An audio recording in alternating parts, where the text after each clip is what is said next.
বিভিন্ন জায়গা থেকে আগত ইসলাম প্রিয় ভাই ও বন্ধুরা, মা ও বোনেরা, আমরা আল্লাহ তাআলার মহান দরবারে শুকরিয়া আদায় করি, যার অশেষ মেহেরবানিতে প্রতি জুমার মতো আজকেও জুমার সালাত আদায় করার উদ্দেশ্যে মসজিদে আসতে পেরেছি। সেই জন্য বলি আলহামদুলিল্লাহ। সম্মানিত উপস্থিতি, আমরা রাসূল সাল্লাল্লাহু আলাইহি সাল্লামের সিরাত বা জীবনী প্রসঙ্গে আলোচনা করতেছিলাম। আলোচনা করতে করতে আমরা রাসূল সাল্লাল্লাহু আলাইহি সাল্লামের মাদানী জীবন তথা মদিনার জীবন নিয়ে আলোচনা শুরু করেছি। আমরা বলেছিলাম মদিনার জীবনে অনেক কিছু হয়েছে বিদায় এটা আসলে আমাদের এক দুই জুমায় আলোচনা করা সম্ভব নয়। তাছাড়া আমাদের সামনে হলো পবিত্র রমজানুল মুবারক, তো আমরা এটা সময় নিয়ে কথা বলবো। তো মাদানী জীবন নিয়ে আলোচনা শুরু করতে গিয়ে আমরা বললাম বা আমরা জেনেছিলাম গত জুমায় রাসূল সাল্লাল্লাহু আলাইহি সাল্লাম মদিনায় হিজরত করার পর তিনি মসজিদে নববী নির্মাণ করলেন।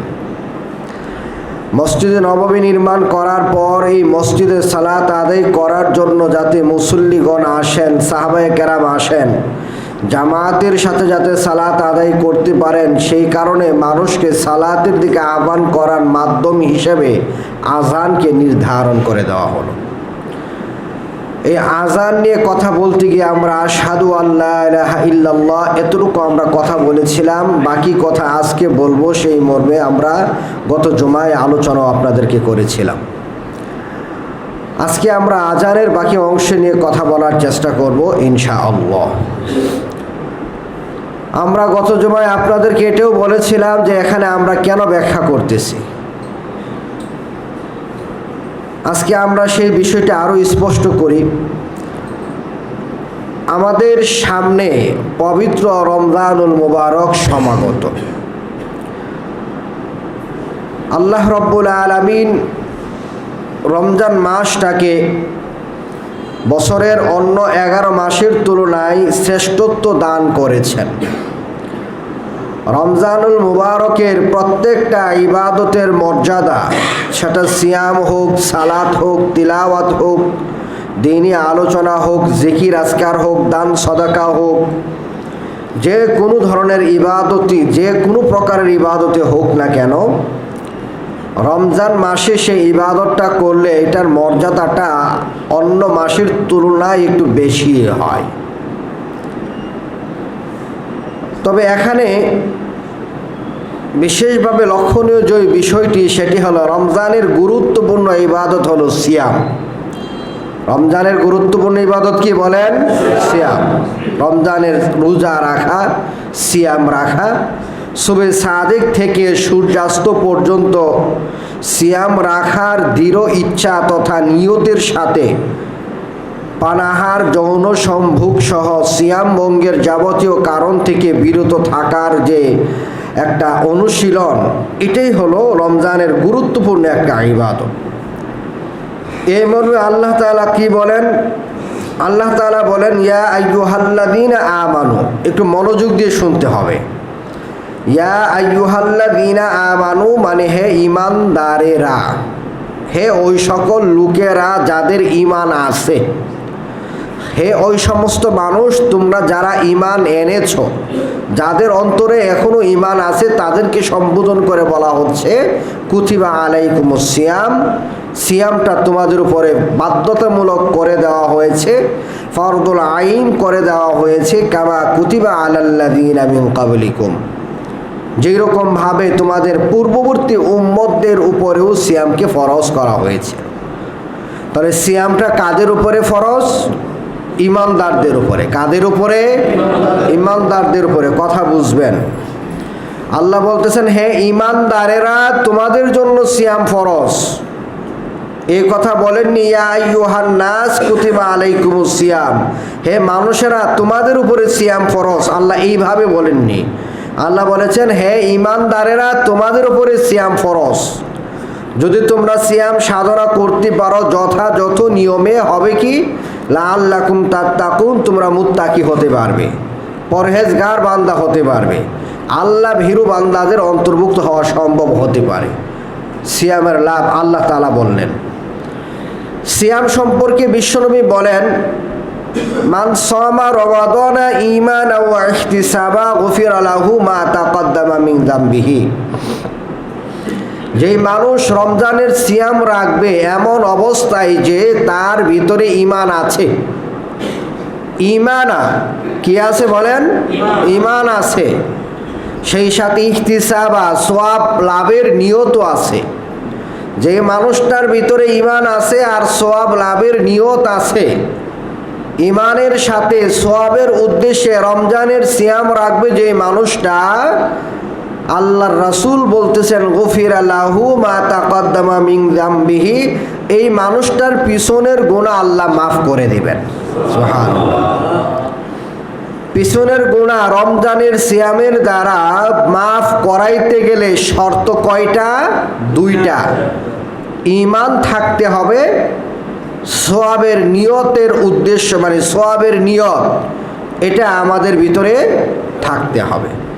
আল্লাহ বললেন ঈমানদারদের জন্য সিয়াম ফরজ।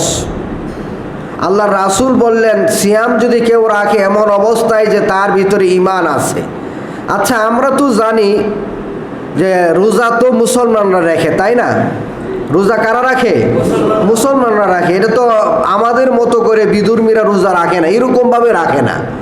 দীর্ঘ একটা মাস রমজানুল মুবারক যেরকমভাবে আমরা সিয়াম সাধনা করি, এটা আসলে আমরাই রাখি, মুসলমানরাই রাখে। রাসূলের সময় থেকেই মুসলমানরা রাখতেছে, অন্যরা আমাদের মতো এইভাবে সিয়াম রাখতেছে না। উপবাস থাকলেও তাদের নিয়ম আর আমাদের নিয়মের মধ্যে ভিন্নতা আছে।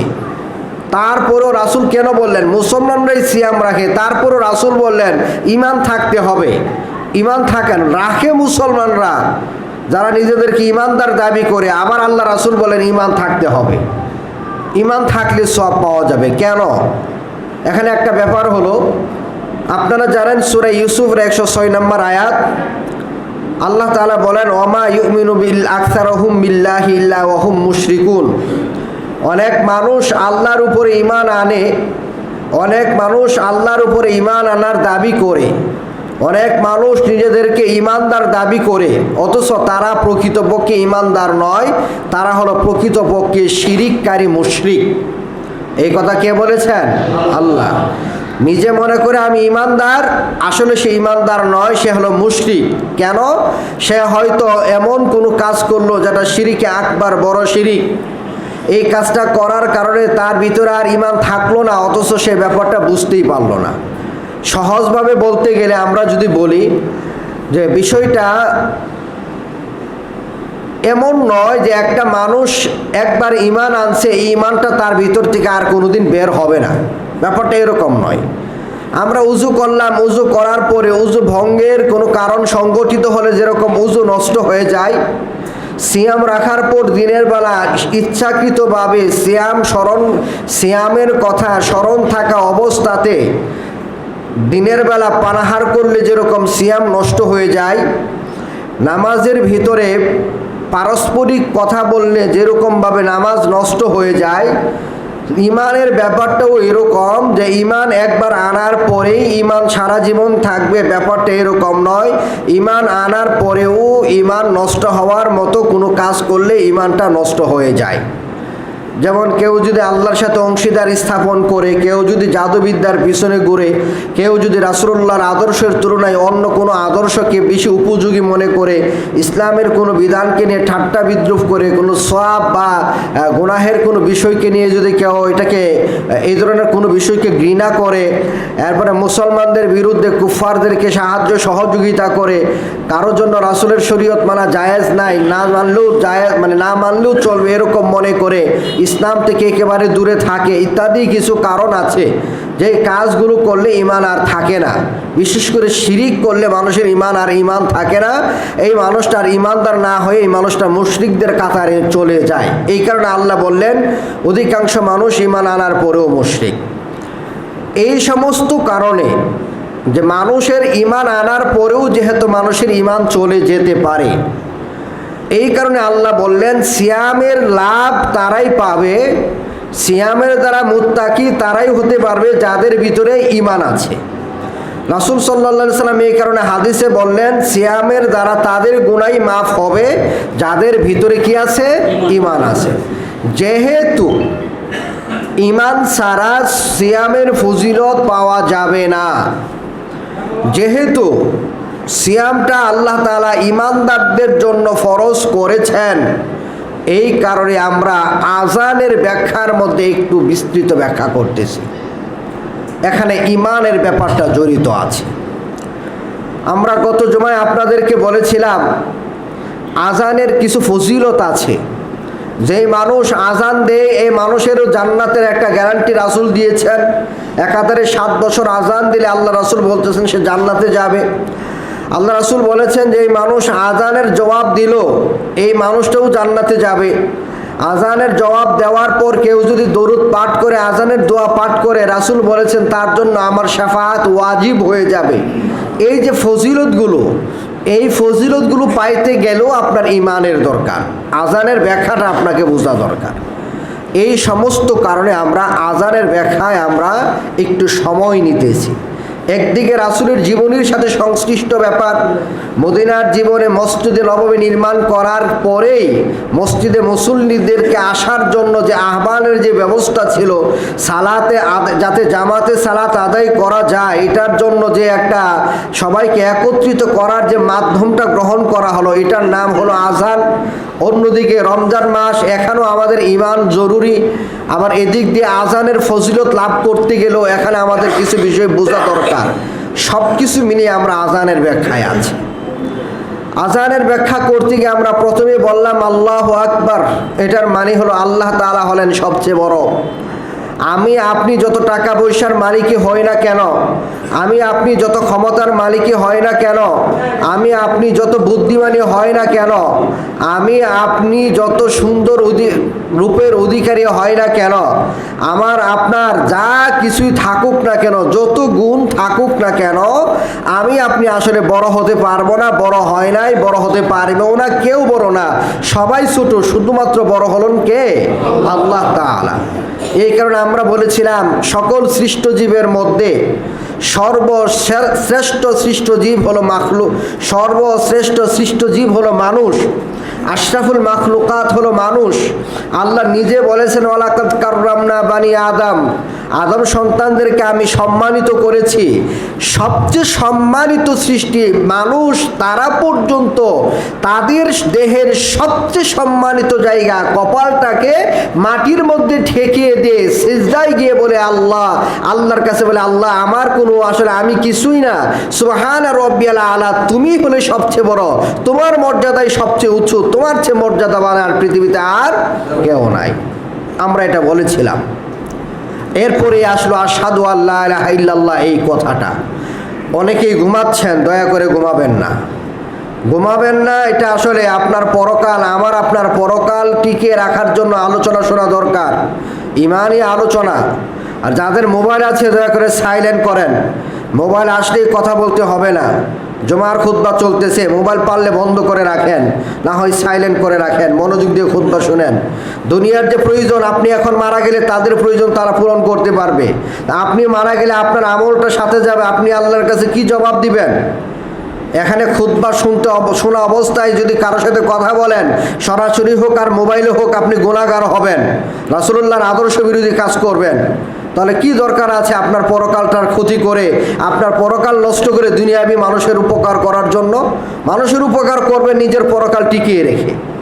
অতএব নিজেও অমনোযোগী হবেন না, নিজে কারোর সাথে কথা বলবেন না, অন্য কেউ ডিস্টার্ব করবেন না।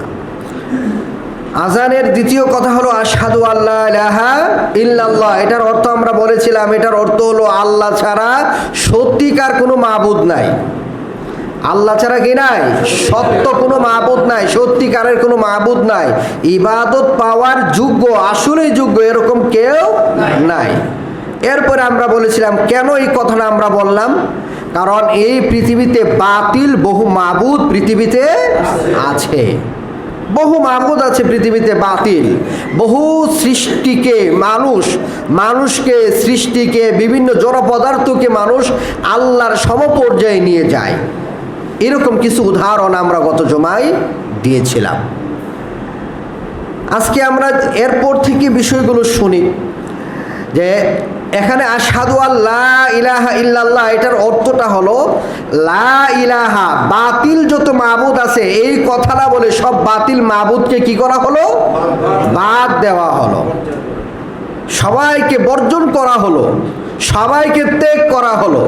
যত কিছুকে মানুষ আল্লাহর সমপর্যায়ে নিয়ে যায় এইগুলোর সাথে আমাদের কোনো সম্পর্ক নাই। যে আশহাদু আল্লাহ বলবে, লা ইলাহা ইল্লাল্লাহ বলবে, তার কোনো সম্পর্ক থাকতে পারে না। সম্পর্ক বাতিল মাবুদের সাথে থাকলে, আল্লাহ ছাড়া যত কিছুকে আল্লাহর গুণ দেওয়া হয় তাদের সাথে কোনো সম্পর্ক থাকলে এই মানুষটা ইমানদার হতে পারবে না। কেন? যে লা ইলাহা ইল্লাল্লাহ এই দুইটা হলো ইমানের মূল বিষয়, যেটাকে আরবিতে বলা হয় রুকন, যেটাকে আরবিতে বলা হয় রুকন। আমরা বলেছিলাম আপনাদেরকে নামাজের রুকন হলো রুকু করা, নামাজের রুকন হলো সেজদা করা। কোনো মানুষ যদি নামাজ পড়ে রুকু সেজদা ছাড়া, এই মানুষটার নামাজ হবে না। এরকমভাবে লা ইলাহা, সব বাতিল মাবুদকে বাদ দিয়ে দিলাম, ইল্লাল্লাহ শুধু আল্লাহকে আমি গ্রহণ করে নিলাম। এই দুইটা জিনিস গ্রহণ করা ছাড়া, একটা বর্জন আরেকটা গ্রহণ করা ছাড়া কোনো মানুষের ঈমান, তার ভিতরে ঈমান আসতে পারে না, কোনো মানুষ ঈমানদার হতে পারে না। কারণ আল্লাহ নিজে বলে দিয়েছেন সূরা বাকারার 256 নম্বর আয়াতে, ফামাই ইয়াকফুর বিত্তাগুত, যে মানুষ কুফরি করবে, যে মানুষ অস্বীকার করবে তাগুতের সাথে, মানে আল্লাহ ব্যতীত যত কিছুকে আল্লাহর সমপর্যায়ে নেওয়া হয় সবাইকে বলা হয় তাগুত। শয়তান তাগুত হতে পারে, আমার আপনার মন তাগুত হতে পারে, পীর মাজার এগুলো তাগুত হতে পারে, বিচারক শাসক আলেম ওলামা তাগুত হতে পারে। মানে যাদেরকে আল্লাহর সমপর্যায়ে নেওয়া হবে তারাই হবে কি? তাগুত। এখন সব তাগুতকে যে বর্জন করবে, ওয়ায়ুমিন বিল্লাহ, শুধুমাত্র আল্লাহকে একক বলে বিশ্বাস করে নিবে, সেই মানুষটাই মূলত ঈমানদার হবে। এখানে আশহাদু আল্লা ইলাহা ইল্লাল্লাহ বলে এই কথাটা এখানে বোঝানো হচ্ছে। আমরা এই জায়গায় এসে আপনাদেরকে বলেছিলাম, আমাদের এই সাক্ষী আল্লাহ ছাড়া সত্যিকার কোনো মাবুদ নেই। কালিমাতুত তৈয়্যিবার অর্থটাকে যদি আমরা আসলে ফলপ্রসূ করতে চাই, এখানে আমাদের কয়েকটা বিষয় জানতে হবে এবং মানতে হবে। প্রথম হলো লা ইলাহা ইল্লাল্লাহর অর্থ জানা। এটা আমরা জানলাম আল্লাহ ছাড়া সত্য কোনো মাবুদ নেই। মাবুদ মানে ইবাদত পাওয়ার যোগ্য এরকম কেউ আর নেই, যা আছে সবই বাতিল, শুধুমাত্র আল্লাহই হলেন হক। এটা হলো অর্থ। এরপরের ব্যাপার হলো লা ইলাহা ইল্লাল্লাহর ভিতরের রুকন। এটাও আমরা বুঝলাম, রুকন হলো দুইটা। রুকন কয়টা? দুইটা। একটা হলো যত কিছুকে আল্লাহর সমপর্যায়ে নেওয়া হয় সব কিছুর সাথে সম্পর্ক ছিন্ন করা, এটা হলো একটা রুকন। আর আরেকটা রুকন হলো শুধুমাত্র আল্লাহকে বিশ্বাস করে নেওয়া একক বলে, এটা হলো দ্বিতীয় রুকন। এটাই আমরা আলোচনা করতেছি। তাহলে যত বাতিল মাবুদ আছে সবগুলোকে আমাদের কি করতে হবে? বাদ দিতে হবে। যত মাজারওয়ালা আছে, যত পীর আছে, যারা আপনার নিজেদেরকে অনেক কিছু মনে করে, বা যাদেরকে মানুষ অনেক কিছু মনে করে, এইগুলো থেকে দূরে আসতে হবে। কোনো পীর যদি মনে করে সে আল্লাহ তাকে দায়িত্ব দিয়ে দিয়েছেন, কোনো পীর যদি নিজেকে এমন জায়গায় উপস্থিত করায়, এমন মনোভাব দেখায় যে আসলে এই মানুষটার কাছে মুরিদ হলে একেবারে জান্নাত পাওয়া সম্ভব, এরকম কেউ যদি মনোভাব দেখায় তাহলে এখানে যাওয়া যাবে না। আর বাস্তবিক করতে এমনটাই মানুষ কি করে, পীরেরা এমনটাই মানুষদেরকে বোঝানোর চেষ্টা করে। আর উস্তাদ শাগরেদের সম্পর্ক, ছাত্র শিক্ষকের সম্পর্ক ব্যাপারটা ভিন্ন। কারণ রাসূলুল্লাহ সাল্লাল্লাহু আলাইহি ওয়াসাল্লাম নিজেই ছিলেন শিক্ষক, আর পুরো উম্মত হলো কি তার ছাত্র। তো যত বাতিল মাবুদ আছে সবাইকে বর্জন করে শুধুমাত্র আল্লাহকে কি করতে হবে? গ্রহণ করতে হবে। এরপরে তৃতীয় যে বিষয়টা এখানে, সেটা হলো যে লা ইলাহা ইল্লাল্লাহর এখানে কিছু শর্ত আছে। প্রথম হলো এটার অর্থ জানা, অর্থ জানলাম। দ্বিতীয় হলো রুকন জানা, এটা জানলাম দুইটা। এক হলো বাতিল মাবুদদেরকে বাদ দেওয়া, এদের সাথে কুফরি করা, সম্পর্ক ছিন্ন করা, শুধুমাত্র এক আল্লাহতে বিশ্বাসী হওয়া। এরপর হলো লা ইলাহা ইল্লাল্লাহর শর্ত। লা ইলাহা ইল্লাল্লাহর শর্ত হলো লা ইলাহা ইল্লাল্লাহর অর্থ জেনে, লা ইলাহা ইল্লাল্লাহর অর্থটা আপনি জানবেন, অর্থটা জেনে এটার প্রতি কোনো ধরনের সন্দেহ পোষণ না করে এই অর্থটাকে সত্য হিসেবে জেনে নিয়ে সন্দেহাতীতভাবে এটাকে বিশ্বাস, মানে এটাকে দৃঢ়ভাবে জেনে, মানে সন্দেহ পোষণ করা যাবে না এই অর্থের মধ্যে যে আল্লাহ ছাড়া আরও মনে হয় কোনো ইলাহ টিলাহ থাকতে পারে, এরকম কোনো সন্দেহ পোষণ করা যাবে না। অর্থ জেনে এটার প্রতি দৃঢ়ভাবে বিশ্বাস করে তারপর কি করতে হবে, এটাকে হৃদয় দিয়ে বিশ্বাস করতে হবে, হৃদয় দিয়ে মেনে নিতে হবে। অর্থটা জানবেন, অর্থ জানার ভিতরে কোনো ধরনের সন্দেহ থাকা যাবে না। এরপরের কথা হলো এরকমভাবে দৃঢ়ভাবে অর্থটা জেনে আপনি হৃদয় দিয়ে এটাকে কি করবেন, বিশ্বাস করবেন। এটা হলো 1 নাম্বার শর্ত। 2 নাম্বার শর্ত হলো যে লা ইলাহা ইল্লাল্লাহর অর্থটা যে আপনি দৃঢ়ভাবে জেনে হৃদয় দিয়ে বিশ্বাস করলেন, এই জিনিসটার প্রতি ভালোবাসা রেখে ইখলাসের সাথে লা ইলাহা ইল্লাল্লাহর স্বীকৃতি মুখ দিয়ে দিতে হবে। লা ইলাহা ইল্লাল্লাহর স্বীকৃতি কি করতে হবে, মুখ দিয়ে দিতে হবে। অন্তরে বিশ্বাস করতে হবে, মুখ দিয়ে স্বীকৃতি দিতে হবে। বিশ্বাস করার বেলায় অর্থ না জেনে বিশ্বাস করবেন কি? লা ইলাহা ইল্লাল্লাহর অর্থ আপনি জানেন না, বিশ্বাস করবেনটা কি? লা ইলাহা ইল্লাল্লাহর অর্থ দৃঢ়ভাবে জেনে অন্তরে বিশ্বাস করবেন। এটা যে মুখ দিয়ে স্বীকার করবেন খামখেয়ালিভাবে বললে হবে না। লা ইলাহা ইল্লাল্লাহর প্রতি একটা ভালোবাসা থাকতে হবে। লা ইলাহা ইল্লাল্লাহ এই কথাটা বলবেন যে এখানে একনিষ্ঠতা থাকতে হবে। আমি এই স্বীকৃতি দিচ্ছি শুধুমাত্র আল্লাহর জন্য, আল্লাহর সন্তুষ্টির জন্য, দুনিয়ার কোনো লাভের জন্য না। একবারে আল্লাহকে সন্তুষ্ট করার জন্য মুখ দিয়ে স্বীকার করতে হবে। 3 নাম্বার যে কাজটা সেটা হলো যেই জিনিসটাকে আপনি হৃদয় দিয়ে বিশ্বাস করলেন, যে জিনিসটার স্বীকৃতি ইখলাসের সাথে ভালোবাসা রেখে স্বীকৃতি আপনি মুখ দিয়ে দিলেন, এই জিনিসটার উল্টা কোনো কাজ আপনার লাইফে আপনি করতে পারবেন না। লা ইলাহা ইল্লাল্লাহ নষ্ট হয় এরকম কোনো কাজ আপনি করতে পারবেন না। তাইলে আপনার লা ইলাহা ইল্লাল্লাহ বলাটা কি হবে, সার্থক হবে। এটা হলো 1 নাম্বার কাজ। 2 নাম্বার পরের যে ব্যাপারটা আশহাদু আল্লা ইলাহা ইল্লাল্লাহ, এটার পরে কি আশহাদু আন্না মুহাম্মাদার রাসূলুল্লাহ। এই দুইটা মিলিয়ে হয় ঈমান। এটা হলো কালিমাতুত তাইয়্যিবা লা ইলাহা ইল্লাল্লাহ, আর পরেরটা হলো আশহাদু আন্না মুহাম্মাদার রাসূলুল্লাহ। এটা হলো কালিমাতুর রিসালা, শাহাদাতুর রিসালা, রিসালাতের সাক্ষ্য দেওয়া। কালিমাতুত তাইয়্যিবা আর কালিমাতুর রিসালা দুইটা মিলিয়ে হয় তাওহীদ, দুইটা মিলে হয় ঈমান। কালিমাতুত তাইয়্যিবার মধ্যে হচ্ছে তাওহীদ, আর কালিমাতুর রিসালা হচ্ছে রাসূলের যে নবী, রাসূল যে আল্লাহ তাআলার পক্ষ থেকে প্রেরিত রাসূল, এটার সাক্ষী দেওয়া। দুইটার সমন্বয় হবে কি আপনার ঈমান। শুধু লা ইলাহা ইল্লাল্লাহ আপনি মেনে নিলেন, মুহাম্মাদুর রাসূলুল্লাহ আপনি মানলেন না, তাহলে আপনি ঈমানদার হতে পারবেন না। এখানেও আপনার 3টা জিনিস, লা ইলাহা ইল্লাল্লাহতে 3টা জিনিস। এটার অর্থ জানা, এটার রুকন জানা। রুকন হলো 2টা। এক হলো সব বাতিল মাবুদদেরকে বাদ দেওয়া, এক আল্লাহকে গ্রহণ করা। এটার শর্ত আমরা বললাম মূলত 3টা। এখানে আমরা আরো অনেক কথা বললাম। এটার অর্থ জেনে দৃঢ়ভাবে অর্থটা জানতে হবে, তারপর হৃদয় দিয়ে বিশ্বাস করতে হবে। এটার মধ্যে ভালোবাসা রেখে ইখলাসের সাথে মুখ দিয়ে উচ্চারণ করতে হবে। আর এটার চাহিদা অনুযায়ী লা ইলাহা ইল্লাল্লাহর উল্টা কোনো কাজ যতদিন দুনিয়াতে থাকবেন করা যাবে না। আমার কথা বুঝেন নাকি ঘুমানোর মধ্যে আছেন? তাইলে বলেন তো লা ইলাহা ইল্লাল্লাহর মধ্যে কয়টা কথা বললাম? 3টা। কয়টা কথা? 3টা। 1 নাম্বার কি বললাম? লা ইলাহা ইল্লাল্লাহর কি জানতে হবে? অর্থ জানতে হবে। কি জানতে হবে বলেন? অর্থ। লা ইলাহা ইল্লাল্লাহর অর্থ কি বলেন? আল্লাহ ছাড়া সত্য কোনো মাবুদ নাই। শুধু আমরা এই কথা বলবো আল্লাহ ছাড়া কোনো মাবুদ নাই, শুধু এই কথা বলবো না, সত্য কথাটা লাগাবো। কেন লাগাবো? কারণ পৃথিবীতে আল্লাহর সমপর্যায়ে নিয়ে যায় এরকম আরো অনেক কিছু আছে, এই কারণে আমরা এই কথাটা লাগিয়ে আমরা বলবো। তাহলে 1 নাম্বার হলো এটার অর্থ। 2 নাম্বার আমরা কি বললাম? লা ইলাহা ইল্লাল্লাহর রুকন। কি বললাম? রুকন। রুকন মানে স্তম্ভ, মূল বিষয়, যেটা ছাড়া লা ইলাহা ইল্লাল্লাহ অস্তিত্বে আসবে না। এরকম রুকন কয়টা? লা ইলাহা ইল্লাল্লাহর রুকন 2টা। একটা হলো আল্লাহ ছাড়া যত কিছু আছে আল্লাহর সমপর্যায়ে নেওয়া হয়, সব কিছুর সাথে কি করতে হবে? কুফরি করতে হবে, সবগুলোকে বাদ দিতে হবে, সবগুলোকে বর্জন করতে হবে। তাইলে বলেন আল্লাহ ছাড়া যত বাতিল মাবুদ আছে সবগুলোকে কি করতে হবে? বাদ দিতে হবে। দ্বিতীয় রুকন হলো শুধুমাত্র আল্লাহকে কি করতে হবে? গ্রহণ করতে হবে। মানে আল্লাহ, শুধু এক আল্লাহতে আমাদের বিশ্বাসী হতে হবে। এটা দ্বিতীয় ব্যাপারটা। তৃতীয় ব্যাপারটা আমরা বললাম লা ইলাহা ইল্লাল্লাহর শর্ত। লা ইলাহা ইল্লাল্লাহর শর্ত মৌলিকভাবে কয়টা? 3টা। একটা হলো হৃদয় হৃদয় দিয়ে বিশ্বাস করা।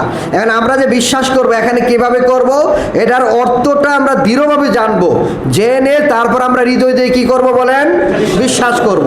2 নাম্বার কাজ, আমরা ভালোবাসা রেখে লা ইলাহা ইল্লাল্লাহর প্রতি, এটার প্রতি ভালোবাসা রেখে ইখলাসের সাথে লা ইলাহা ইল্লাল্লাহ আমরা মুখ দিয়ে আমরা কি করব, স্বীকার করব, উচ্চারণ করব। 3 নাম্বার, লা ইলাহা ইল্লাল্লাহ নষ্ট হবে এরকম কোনো কাজ আমরা করব না। লা ইলাহা ইল্লাল্লাহ নষ্ট হয় কিভাবে, এটাও আমরা বললাম যে আল্লাহর সাথে অংশীদারি স্থাপন করে লা ইলাহা ইল্লাল্লাহ নষ্ট হয়। রাসূল সাল্লাল্লাহু আলাইহি সাল্লামের আদর্শ থেকে আরো কারো আদর্শ বেশি উপযোগী এমন মনে করলে লা ইলাহা ইল্লাল্লাহ নষ্ট হয়। এরপরে আপনার ইসলামের কোনো বিধানকে ঘৃণা করলে লা ইলাহা ইল্লাল্লাহ নষ্ট হয়।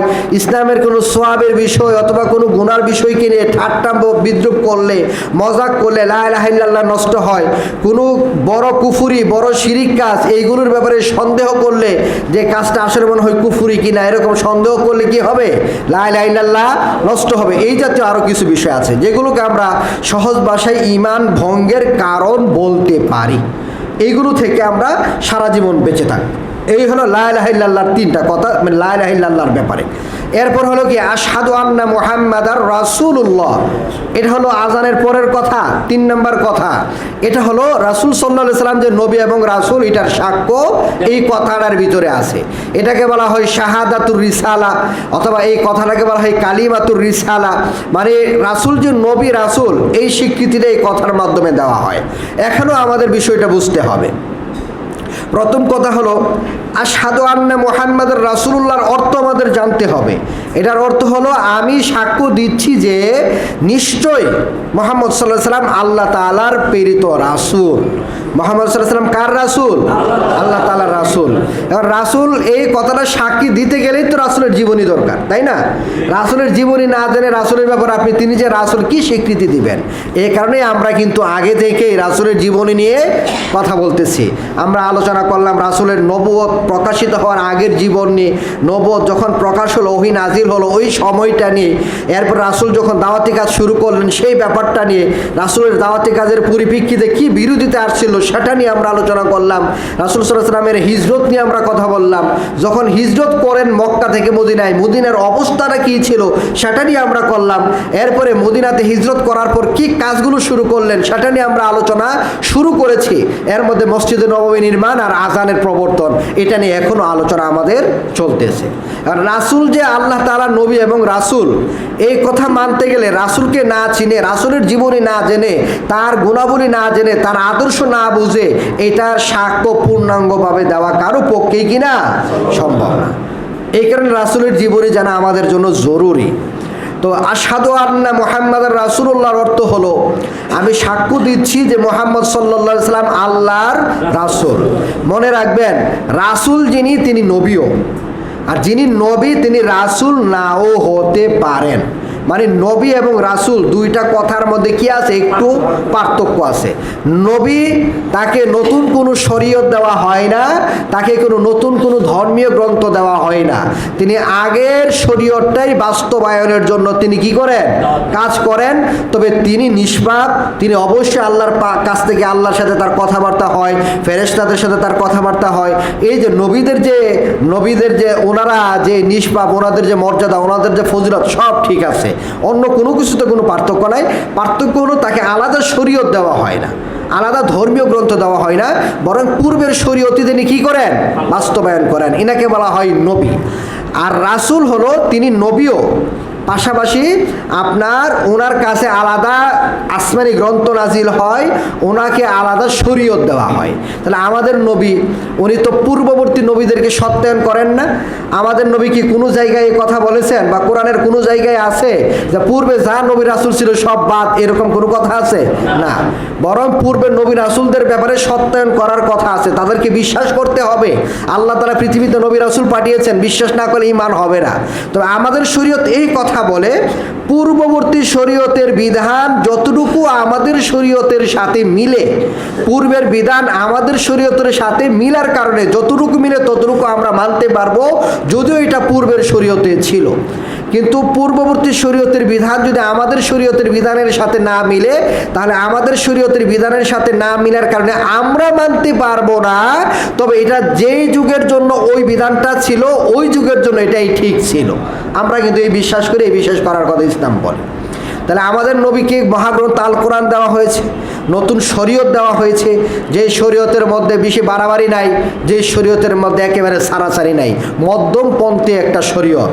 তাহলে আমাদের নবী, উনি নবীও আবার কিও রাসূল। তাহলে আশহাদু আন্না মুহাম্মাদুর রাসূলুল্লাহর অর্থ হলো আমি সাক্ষ্য দিচ্ছি যে আল্লাহর এই যে মুহাম্মদ সাল্লাল্লাহু আলাইহি সাল্লাম তিনি অবশ্যই আল্লাহ তাআলার কি নবী এবং রাসূল, এই সাক্ষ্য দিতে হবে। এখানে হলো এটা হলো অর্থ। এখানেও একটা রুকন আছে। রুকনটা কি? এই বিশ্বাস করা মুহাম্মদ সাল্লাল্লাহু আলাইহি সাল্লামই হলেন আল্লাহর পক্ষ থেকে আসা সর্বশেষ নবী এবং রাসূল। তারপরে আর কোনো নবী রাসূল পৃথিবীতে আসবেন না।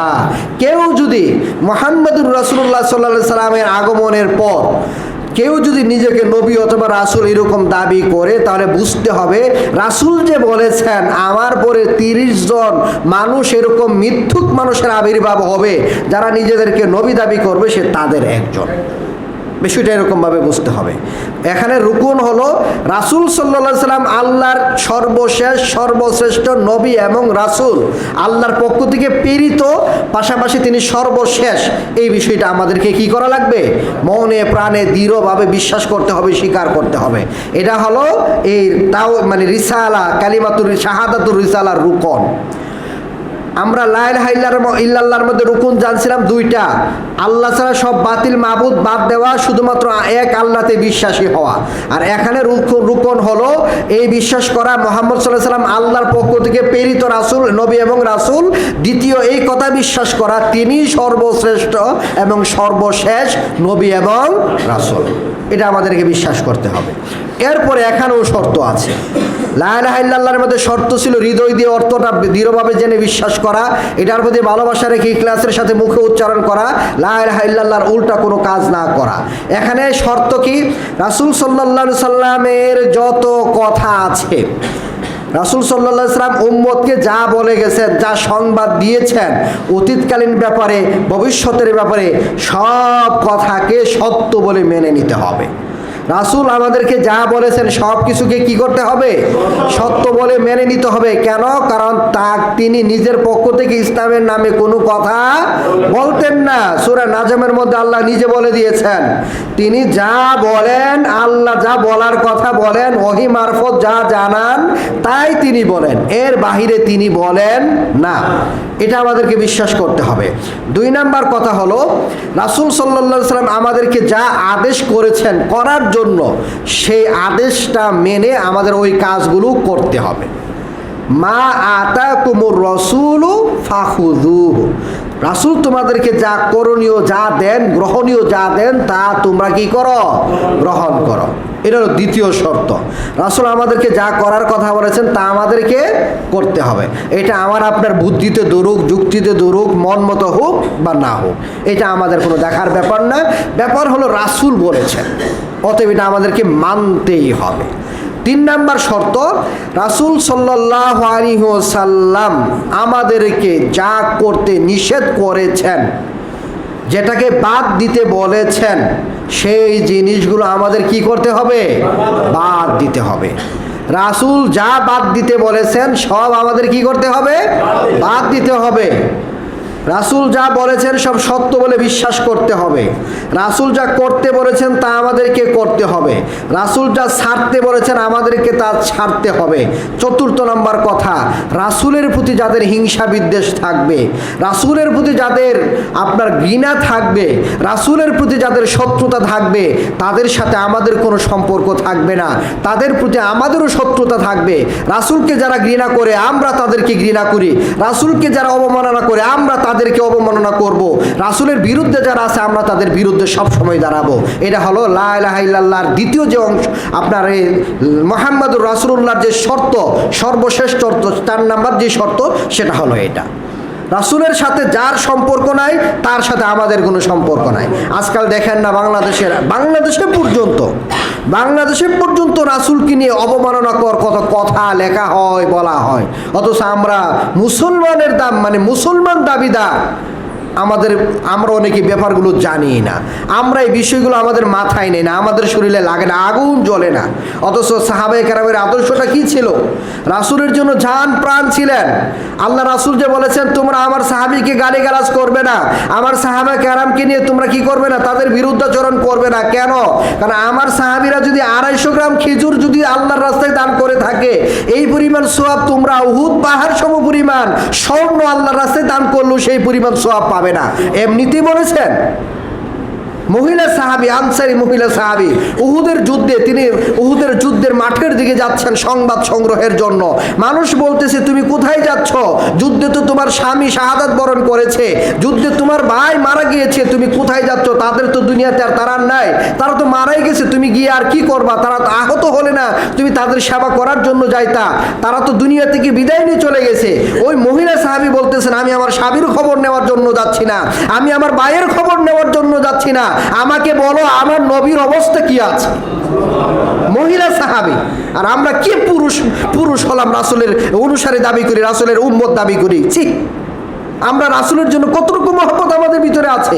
একজন মহিলা সাহাবীর ভিতরে যদি এই পরিমাণ মহব্বত থাকে, একজন মহিলা সাহাবীর অবস্থা যদি রাসূলের প্রতি এরকম হয়, আর রাসূলের জন্য, আল্লাহু আকবার, কি করে আমাদের এই দেশে রাসূলকে নিয়ে কত অবমাননা করা হয়, কত খারাপ খারাপ কথা বলা হয়, আমরা শুধু বিক্ষোভ মিছিল করে আমরা ক্ষান্ত আছি। অথচ এটা হলো এমন একটা অপরাধ, এটা হলো এমন একটা অপরাধ, এই কথা যে বলে তার আর পৃথিবীতে থাকার অধিকার থাকে না। এই পৃথিবীতে থাকার তার কোনো আর অধিকার নাই, বাঁচার অধিকার নষ্ট করে ফেলেছে। একজন মানুষ কাফের, তার পৃথিবীতে বেঁচে থাকার অধিকার আছে। একজন মানুষ শিরিক করে, তার পৃথিবীতে বেঁচে থাকার অধিকার আছে। তাকে দাওয়াত দিতে হবে, তাকে ইসলামের দিকে আনতে হবে, চেষ্টা করতে হবে। রাসূলকে যে অবমাননা করছে তাকে পৃথিবীতে রাখার অধিকার নাই, যে যেই ব্যাপারে তাকে পৃথিবী থেকে বিদায় করে দিতে হবে। এটা হলো ইসলামের বিধান, এটা আল্লাহই বিধান দিয়েছেন, রাসূলই বিধান দিয়েছেন। মুশরিক তার পৃথিবীতে বাঁচার অধিকার আছে, রাসূলকে অবমাননা করে পৃথিবীতে বাঁচার অধিকার নাই। কিসের আবার বিক্ষোভ, কিসের আবার মিছিল? এইগুলি কোনো কাজ হয় নাকি? আমাদের ইসলাম বুঝতে হবে, রাসূলের আদর্শ কিভাবে মানতে হয়, রাসূল থেকে, সাহাবীদের থেকে আমাদের শিখতে হবে। রাসূল আমাদেরকে বলে দিয়েছেন রাসূলের আদর্শ কিভাবে মানতে হবে। সাহাবায়ে কেরাম প্র্যাকটিক্যাল রাসূলকে অনুসরণ করে দেখিয়েছেন কিভাবে রাসূলকে অনুসরণ করতে হয়।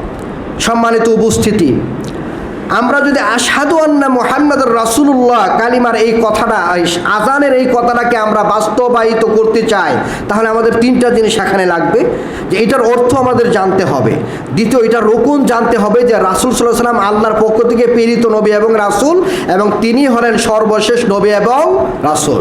এরপরের কথা হলো এটার শর্ত। রাসূল আমাদেরকে যা সংবাদ দিয়েছেন সব সত্য বলে বিশ্বাস করতে হবে। রাসূল যা আদেশ করেছেন তা আমাদেরকে গ্রহণ করতে হবে, যা ছাড়তে বলেছেন তা বর্জন করতে হবে। রাসূলের সাথে যার শত্রুতা আছে, রাসূলকে যারা ঘৃণা করে, রাসূলকে যারা পছন্দ করে না, তাদের সাথে আমাদের কোনো সম্পর্ক নাই, তাদের সাথে আমাদের চিরকালের জন্য শত্রুতা শুরু হবে। এই 4টা জিনিস, 4টা শর্ত মানলে আর রুকুনগুলো মানলে তাহলে আমাদের আশহাদু আন্না মুহাম্মাদুর রাসূলুল্লাহ বলা কি হবে? সার্থক হবে। এরপরে হলো হাইয়া আলা সালাত, সালাতের দিকে আসো। হাইয়া আলাল ফালাহ, সফলতার দিকে আসো। এই যে এরপর হলো এই কথা, আবার আল্লাহু আকবার, আল্লাহু আকবার মানে আল্লাহ সবচেয়ে বড়, আবার হলো লা ইলাহা ইল্লাল্লাহ, আবার হলো ওই কালিমাতুত তাওহীদ। এই হলো আযান। এটা মদিনাতে মসজিদে নববী নির্মাণের পর আযানের প্রবর্তন হলো। আমরা এই আযানের ব্যাখ্যাটা এই কারণে করলাম, আপনি লা ইলাহা ইল্লাল্লাহর অর্থ না জেনে, রুকুন না জেনে, শর্ত না জেনে, মুহাম্মাদুর রাসূলুল্লাহর অর্থ না জেনে, রুকুন না জেনে, শর্ত না জেনে আপনি রমজানুল মুবারকের সিয়াম যতই রাখেন কোনো কাজে আসবে না। কারণ আল্লাহ রমজানের সিয়ামটা দিয়েছেন ইমানদারদের জন্য। রাসূল বলেছেন রমজানের সিয়ামের ফজিলত তারাই পাবে যাদের ভিতরে ঈমান থাকা অবস্থায় সওয়াবের উদ্দেশ্যে যারা রমজানের রোজা রাখবে, সিয়াম রাখবে। অতএব আসুন, রমজানুল মুবারক সমাগত, রমজান কেন্দ্রিক যে আলোচনাগুলো আছে আমরা সময়ে সময়ে করার চেষ্টা করব ইনশাআল্লাহ। আমরা আসলে এই যে আজকে আমরা তাওহীদ নিয়ে কিছু কথা শুনলাম, আমরা রাসূল সাল্লাল্লাহু আলাইহি ওয়াসাল্লামের রিসালাতের ব্যাপারে আমরা কিছু কথা বললাম, এই বিষয়গুলো আমরা আসলে আমাদের হৃদয়ে ধারণ করি। এখানে থেকে আমরা বুঝতে পারি যে আসলে ঈমানের ভিতরে ঝামেলা থাকে। কারো ঈমানের ভিতরে ঝামেলা যদি থাকে আপনি জানেন, সেই ঝামেলা দূর করেন। আর আমরা সবাই এই নিয়তে মন থেকে আমরা কালিমাতুশ শাহাদা আমরা পাঠ করব যে আমি পিছনে যা করেছি আল্লাহ, আমি সব অন্যায় বাদ দিলাম, নতুন করে আমি ঈমান আনতেছি। আশহাদু আল্লা ইলাহা ইল্লাল্লাহ ওয়া আশহাদু আন্না মুহাম্মাদার রাসূলুল্লাহ। আমরা নতুন করে ঈমান আনার নিয়তে আমরা এই কালিমাতুশ শাহাদা আমরা পাঠ করব। এটা পাঠ করব, পাশাপাশি আল্লাহর কাছে আমরা তওবা ইস্তিগফার করব, দোয়া করব, সাহায্য চাইবো, আশ্রয় চাইবো, যাতে আমরা ঈমানি হালতে আমরা থাকতে পারি, ঈমানটা আমরা ধরে রাখতে পারি। আল্লাহ তাআলা আমাদের সেই তৌফিক আমাদের সবাইকে দান করুন, আমিন। সম্মানিত উপস্থিতি, আমাদের এখানে প্রত্যেক বছরের মতো এই বছরেও সূরা তারাবি হবে। সূরা তারাবি যদিও, কিন্তু আমরা সূরা তারাবি আমরা খুব তাড়াহুড়া করে পড়ি না। কেউ আমাদের সালাতের মাঝখানে আসলে সে বুঝবে না এটা কি ফরজ সালাত না তারাবির সালাত। রুকুতে এসে অংশগ্রহণ করুক, সেজদায় এসে অংশগ্রহণ করুক, কিরাতে এসে অংশগ্রহণ করুক, সে বুঝবে না এটা আসলে ফরজ সালাত চলতেছে নাকি তারাবির সালাত চলতেছে। সালাতের মতো পড়তে হয়। আলহামদুলিল্লাহ আমরা সেই চেষ্টাটা আমাদের এখানে করি। তো আমাদের এখানে আমরা আসলে প্রত্যেক বছরের মতো এবারও এইভাবেই তারাবি হবে ইনশাআল্লাহ। আর প্রথম দিন আমরা বর্তমানে ইশারা জামাত 8টায় পড়ি। আপনারা যারা এখানে সালাত আদায় করবেন আপনারা 8টার আগেই চলে আসবেন। তারপর আপনাদের সাথে পরামর্শ করে তারপর আমরা এখানে যারা সালাত আদায় করেন তাদের সাথে পরামর্শ করে তারপর আমরা ইশারা জামাতের সময়টা কি করব, প্রথম দিন আসলে তো কিছু কথা রমজান নিয়ে কিছু কথা, দুই একটা কথা না বললে নেই, বলতেই হবে। এরপর আমরা টাইমটা আমরা নির্ধারণ করব ইনশাআল্লাহ। প্রথম দিন অন্ততপক্ষে সবাই যেদিন চাঁদ উঠবে, চাঁদ দেখে আমরা তারাবি শুরু করব, ওই দিন আপনার 8টার আগেই চলে আসবেন ইনশাআল্লাহ।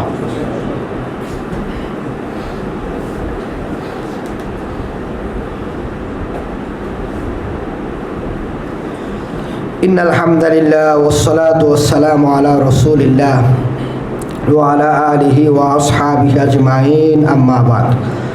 আউযু বিল্লাহি মিনাশ শাইতানির রাজীম। ইয়া আইয়ুহাল্লাযীনা আমানু সাল্লু আলাইহি ওয়া সাল্লিমু তাসলিমা।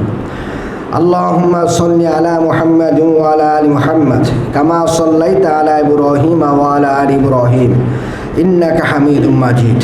আল্লাহুম্মা বারিক আলা মুহাম্মাদিন ওয়া আলা আলি মুহাম্মাদ কামা বারাকতা আলা ইব্রাহিম ওয়া আলা আলি ইব্রাহিম ইন্নাকা হামিদুম মাজিদ। আল্লাহুম্মা ইন্না নাসআলুকাল হুদা ওয়াত তুকা ওয়াল আফাফা ওয়াল গিনা। আল্লাহুম্মা ইন্না নাসআলুকা ইলমান নাফিআ ওয়া রিজকান তাইয়্যিবা ওয়া আমালান মুতাকাব্বিলা। আল্লাহুম্মা ইগফির লানা ওয়ারহাম আলা আমওয়াতিনা ওয়াগফির লানা ওয়া লিল মুমিনিনা ওয়াল মুমিনাতি ওয়াল মুসলিমিনা ওয়াল মুসলিমাত। আল্লাহুম্মা ইন্না নাউযু বিকা মিন আযাবি জাহান্নাম ওয়া নাউযু বিকা মিন আযাবিল কবর ওয়া নাউযু বিকা মিন ফিতনাতিল মাসিহিদ দাজ্জাল ওয়া নাউযু বিকা মিন ফিতনাতিল মাহইয়া ওয়াল মামাত। আল্লাহুম্মা ইন্না নাউযু বিকা মিনাল কুফরি ওয়াল ফাকরি ওয়া নাউযু বিকা মিন আযাবিল কবর। আল্লাহুম্মা হাসিবনা হিসাবান ইয়াসীরা। আল্লাহুম্মা ইন্নাকা আফুউন কারীম তুহিব্বুল আফওয়া ফা'ফু আন্না। আল্লাহুম্মা লা তুযিগ কুলুবানা বা'দা ইয হাদাইতানা ওয়া হাব লানা মিন লাদুনকা রাহমাহ ইন্নাকা আনতাল ওয়াহ্হাব। আল্লাহুম্মা যালামনা আনফুসানা ওয়া ইন লাম তাগফির লানা ওয়া তারহামনা লানাকুনান্না মিনাল খাসিরিন। আল্লাহুম্মা আজিরনা মিনান নার। আল্লাহুম্মা ইন্না নাসআলুকাল জান্নাতাল ফিরদাউস। আল্লাহুম্মা আতিনা ফিদ দুনিয়া হাসানাহ ওয়া ফিল আখিরাতি হাসানাহ ওয়া কিনা আযাবান নার। আল্লাহুম্মা তাকাব্বাল মিন্না ইন্নাকা আনতাস সামিউল আলিম। সুবহানাকাল্লাহুম্মা ওয়া বিহামদিক আশহাদু আল্লা ইলাহা ইল্লা আনতা আস্তাগফিরুকা ওয়া আতুবু ইলাইক।